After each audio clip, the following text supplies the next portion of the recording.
An Oklahoma man is proving pumpkin carving is a true art form. He sculpts the most attention-grabbing faces from some of the most forgotten of pumpkins. And now he's getting some national attention, as we learned in our Red Dirt Diaries. Wilson's Daniel Miller. I mean, it's hard to beat a good zombie. Jazzes up your typical jack-o'-lantern. I dig in a little at a time where the corner of your eye is to see how deep it is. Providing life. Once it gets kind of spongy feeling, you know you're deep as you can go. Without a light inside. The thicker, the better, and you can get a lot more elaborate carves.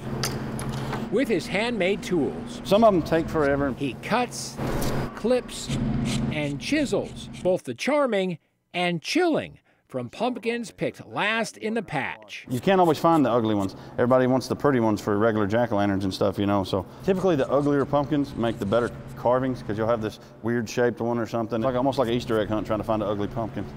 Miller is actually an electrician, but discovered early on he was shockingly good at carving wood, like this dog.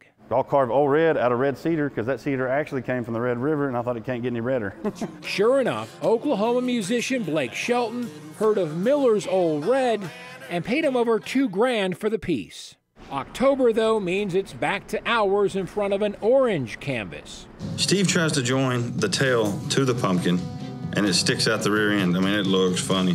And this year, that craving to carve was on display in the Food Network's Halloween Wars. It's a little overwhelming because you're seeing all these teams and you recognize some of them from social media and stuff, and you know what they can do. And Miller and his gift with gourds. As soon as you start carving, it's like you have blinders on. You can't, I mean, everything else just fades away. Was focused enough to win the competition.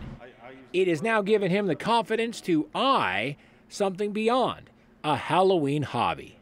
I mean, that's the goal. I mean, I hope that this helps me make the transition to full-time artist.